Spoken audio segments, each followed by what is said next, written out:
Everybody knows exactly what day it is, baby. It is hashtag Friday Pie Day. I appreciate everybody for showing up. It's a wild Friday. It's Wild Friday. That's all we can say. Yeah, it's we got some crazy stuff going on with Bitcoin right now. Bad boy went down to almost 78 thou wow, right? Yeah, dude. You know, I guess we probably have a media asset for this. Like, I'm feeling a little irked, or at least like irked adjacent, and then these guys bringing their bad vibes. Bro, I'm straight up not having a good time.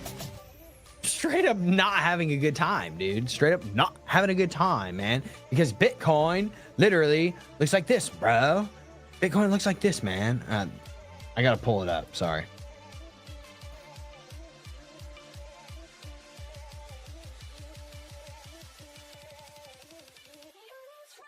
Look at this thing. Well, that's a cup and handy. But let's just go to the hourly chart and you'll see what I'm talking about. Woo! Look at that. That is what we call a dumpity dump, man. That, my friends, is a dumpity dump. Okay? We do have like a kind of like a little parallel channel going down here, though. Downward sloping trend channel. Do have kind of a little downward sloping trend channel. I mean, you could raise it up here if you really wanted to. Call it that. But, you know, I think this is a better trend channel in my opinion. We have reclaimed it and we're trying to like pump outside of it. But, you know, if we could just ride this bad boy down to $77,000, we'll see what happens. There's a crypto shocker. Sam Bankman-Fried decides to come out of the woodwork. The rat himself decides to come out and send a tweet. He breaks his silence after years and years of not saying anything. And then the market collapses. Coincidence? Or orchestrated attack? I don't know. So, this dude's got 25 years, okay? He got 25 years for basically, you know, rug pulling everybody, stealing a bunch of people's money, stuff like that, right? We like this guy. Sam Bankman-Fried, SBF. I have a lot of sympathy for the government employees. I too have not checked my email in the past few hundred days. Yeah, bro, they don't have email in prison. Actually, now they do. But still. He's in the Fed too. He's in the federal penitentiary, which is like much, much easier time comparatively to probably the state penitentiaries that are in the United States. Yeah, I mean, he's literally sending tweets basically like, why, bro? You don't got nothing else to do. That's why. Well, the market looks like this now. And then we also saw the FTT token, FTX's token. We also saw that bad boy pump. Like, if you saw it, it hit a pump from $1.50 all the way up to $2, right? I mean, this was a 30% pump. Like, crazy. Right? 30% pump, and then obviously dumped right back down. Naturally, right? Naturally! We got a lot of stuff that's happening in the markets right now, right? So BlackRock, if you're wondering why, you know, Bitcoin kind of does look like this, dumpity dump, nasty style, right? Just super dumpage. There is a little cup and handy that's on the potential cup and handy that might be able to get us above the 200 move or the 100 moving average and get us closer to the value area low. Is that likely? I don't know. I mean, if we close this candle right here, the candle that we're on right now,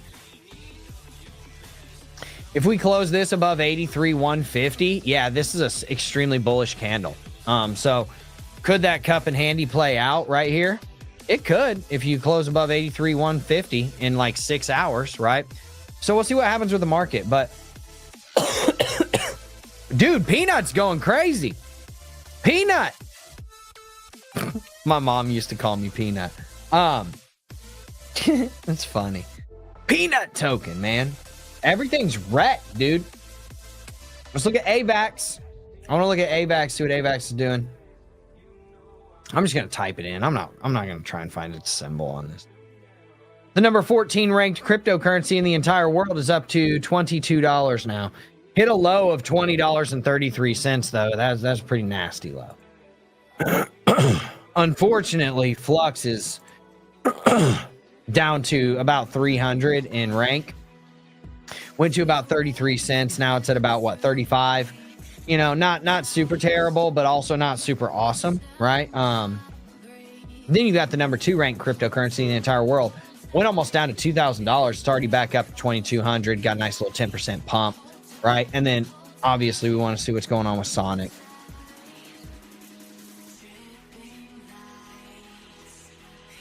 $0.62 was the low, and that was the high was 72 cents before that, before it hit its nice little dumpity dump. Now we got 67 cent, whatever. Okay, cool. No problem. So most of our positions actually are still in profit. Wild. Because we bought them at the bear market bottoms. The only one that is the outlier to that is Flux.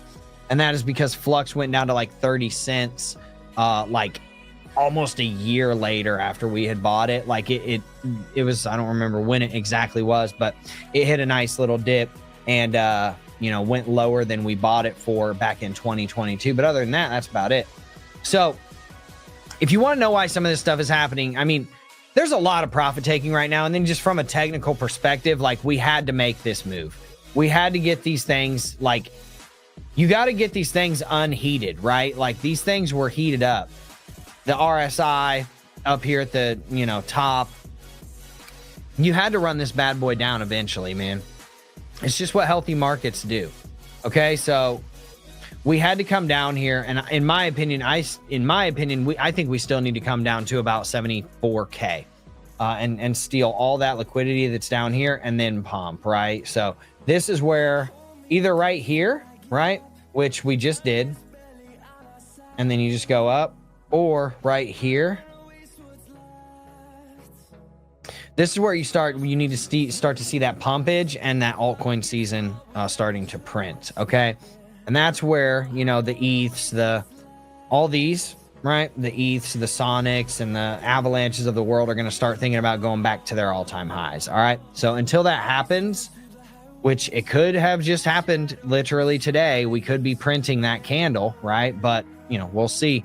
I want to get down here, get down into the weeds and see what the heck's happening on this 1 minute chart. See if we have, unfortunately, like we're really, really not holding on to this 200 moving average. So my bias is probably have a little bit more downside.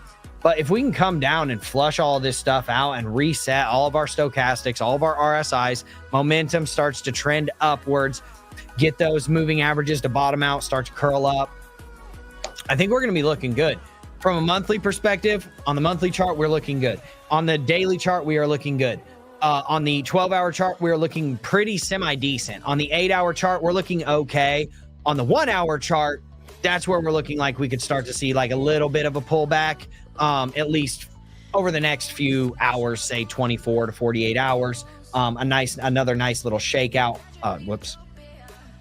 That way, right? And then, but at the same time, I mean, you can also just keep ripping it to the upside. But one thing I will say is that we have made a massive, massive move upwards in like the past 8 hours. We came all the way from $78,000 up to $85,000. I mean, that's a 10% move, right? So, I mean, that's a pretty sizable move that I think people should absolutely 100% take notice of. Is altcoin season starting yet? I don't think so. We will see. We will let the technicals tell us that. Now, SBF launched a token. It wasn't the real SBF, but it was a rug pull. Okay. Pay attention to stuff like this, man. If you're buying into stuff like this, I mean, first off, God help you and Godspeed to you. Scam, rug pull, moon stake. You guys are idiots. They've already dumped 400K on you and it's only running 60 seconds. Good move. Let's make another coin for the game. Give something to the trenches. Bag check, SBF.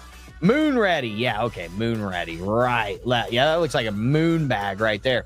So essentially what happened was somebody hacked a government, from what I understand, a government account on Twitter, and then acted like they were SBF and that they hired SBF to work for Doge, the Department of Government Efficiency, and that they gave him a tweet, or they gave him a Twitter, and then he said he was going to launch a coin called SBF, and then a bunch of people bought it, right? And then you see what happened.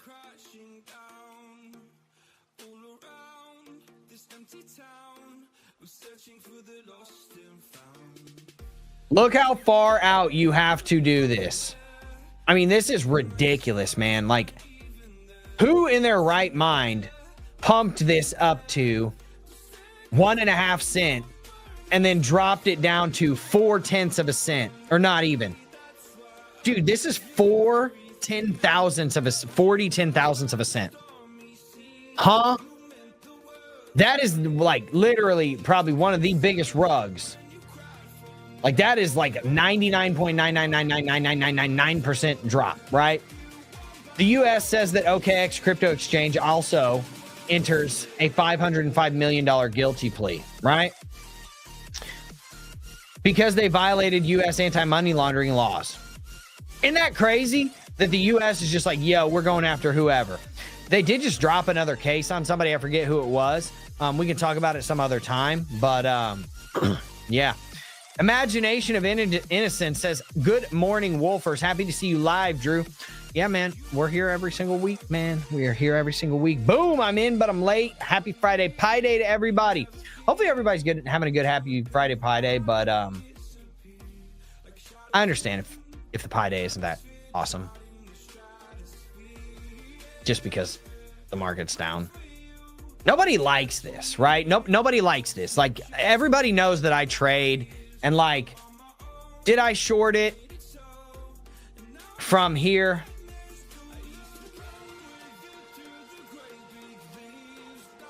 Down to here? Yes, I did. Did I make money off of that? Yes, I did. But does that mean I like that this is happening? Absolutely not. I want to see crypto do well. I am heavy into crypto, right? My company is a crypto company. We own master and validator nodes for blockchains, man. Like Wolfer Finance, that's what we do. So we would like to see this go up. But my point is that, ooh, look at that. Look at that big old green candle on the 1 minute chart. That's a lot of volume. If they drop this back down, though, it's not going to be good. You want to see that candle close red is my point. But my point is this. I want to see crypto do well, okay? I think we all want to see crypto do well so that we can have good returns. Until we get there, there's nothing that we can do except for hold and let it do what it's going to do and play the long game that we've been playing for years, right? That's what this is all about. That's what this company has been all about from day one, is we are in it for the long haul, long game, baby, long style, right?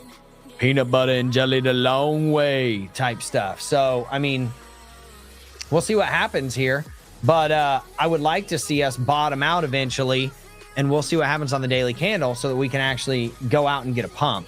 Because what we would like to do is start thinking about where are we going to exit these things at these all-time highs, right? Because I don't necessarily think that the all-time high is in. I think if we lose 74 to 73K and we don't like reclaim it quickly with a bounce from about 66 to 68, like say we come down to 74, 73K, we lose it quickly and we go down to 66 to 68 and then we bounce immediately and we come back up to the 73, 74K range, I think we're still in good shape. But if we don't, I think bull market's over. There's nothing that else need to be said about that, in my opinion, because it's just it's nasty at that point. It's real nasty. So we need to just give it time and see what happens and let the charts tell us what's going to happen and what we're going to do. And that's that. We do have a death cross that literally just happened on the 1 minute chart. The 50 just crossed the 200. On the 1 minute chart, that can be a false signal, but usually whenever price intersects that death cross, it's gonna go down. So we'll see what happens here. But with all that said, I mean, everybody kind of knows exactly what we're doing, right? Everybody knows exactly what our plan is, what we're going to be doing, moving forward and things of that sort. And we're just gonna be in this for the long haul. At the end of the day, that's all we're doing. My bags look sad, but my DCA is looking awesome, right? Like, yeah, dude. I mean, I took some spot positions last night, and then I obviously sold all of them this morning. Way too early. I sold them whenever we hit 82. Look at this. Look at that. Look at that, dude. That's a God candle. That's what we call a God candle. Look at that. It took everything out. It took out everything. Now we're curling up, right? We were setting lower lows and lower highs, right? High, low, lower high, lower low, lower high, lower low, lower high, lower low, lower high, same low, higher high, right? Are we going to trend upwards? Who knows? Are we going to get a rejection at the 100 and get dumped back down? Very possible. Now you're looking at the stochastics overbought, looking at the RSI reaching up overbought. We just came to see the braids. Appreciate it, man. Yeah. So, I mean, there's not much to say here except for, you know, the market's getting wrecked. The market's dumping and, you know, it is what it is. If you want to know the TA on it, go to my last stream that I did like a couple hours ago. And, you know, you kind of know the levels, but, you know, as it sits right now, nothing has changed for Wolfer. We continue to master a node. We continue to validate our node. And, we continue to wait for the market to do what we need it to do in order to put us in the position that we want to be in, right? So that's essentially what we're going to do. We're going to continue to do that, and then we're going to see where it takes us, and then we'll make those decisions at the time. We'll make those decisions whenever we decide, like, all right, this is, you know, this is where we liquidate, right? So in my opinion, you know, we need to see closer to those all-time highs in order to think about, you know, liquidating and things of that sort. So, you know, once we get down there, or once we get up there, that's where we're going to start really considering, like, do we take this off of the table, right? And then do we put it into the things that we were talking about, long-term real estate, stuff like that. And honestly, it's probably going to be a pretty good time to buy real estate because everybody thinks that, you know, real estate's going to get wrecked. Absolutely. That's when you buy real estate, when it gets wrecked. Because then, and when interest rates are high, right? Because what happens? There's a reason why it's getting wrecked. Interest rates are high, right? So you buy, and then guess what happens? Interest rates start to go down. The real estate starts to appreciate in value. You refinance for the better interest rates, and then you do your thing, right? So it's a pretty simple concept. I know a lot of people don't really understand it, or they're just like, oh, crypto only, oh, only crypto ever. I'm not married to anything, man. Whatever makes dollars makes sense. And what I'm 100% not married to is holding on to bags whenever they're falling, right? So if we know that it's over, if we know that bull run is done, then you get out, right? There's no point in holding on to those bags, because at the best case scenario, you sell those bags, you put it into income generating assets, and then 2 years later, whenever you hit a bottom, you put the profits that you made from those revenue generating assets in the real world, like real world assets, right? And you take the liquidation of those real world assets, or the potential liquidation of some or all of those real world assets, and you buy the bottom of your coins again, and you start the cycle all over again, master validator node, and then you just kill it.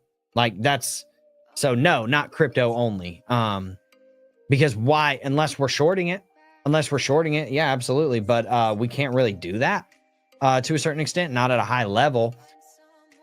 It's just not the way our company's set up, and legally speaking, you know, we're not a financial firm, so we should not be trading financial instruments inside of the market. It's just not our business model, right? And so that's what we'll do. You know what I mean? That's what we're going to do.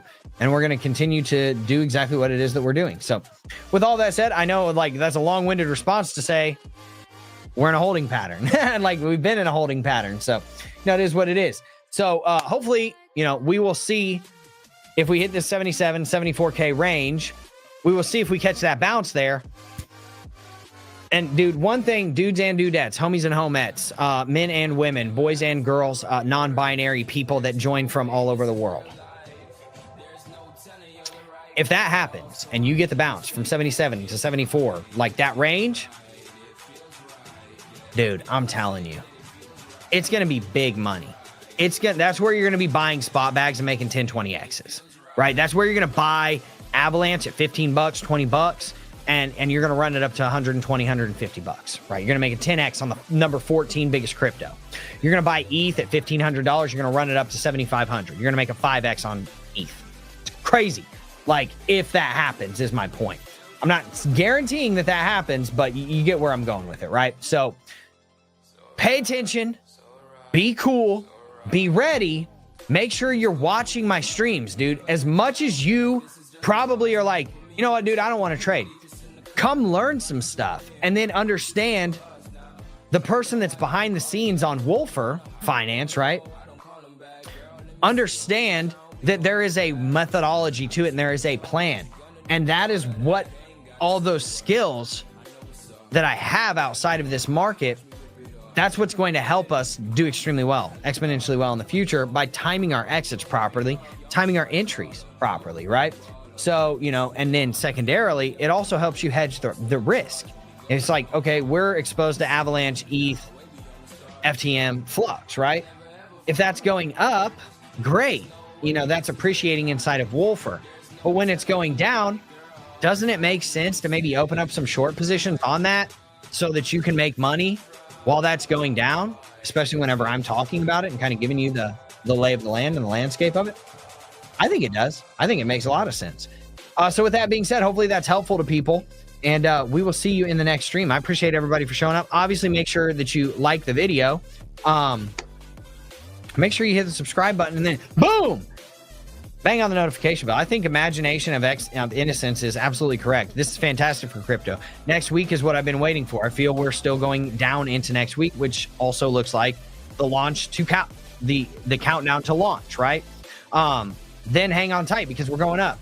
Richard Force says, hey man, hold, wait, and then make money. Dude, you're absolutely right. I mean, that's exactly what we're going to do. That's exactly what we're going to do. That is our entire plan. So I'm glad that people are on the same page. And honestly, dude, there's no one better suited for this, in my opinion, and probably in a lot of people's opinion, if you've been watching my streams lately. There's no one better suited for this than me to position us well. So that's exactly what we're going to do. So I hope everybody has a good #Friday Pie Day. Have a wonderful weekend with your beautiful families. Take some time.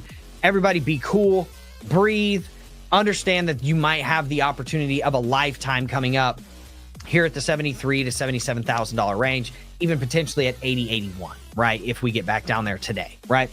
We might have the massive opportunity of a lifetime. Let's see where it takes us. And I will keep you up to date from there. Everybody have a good day.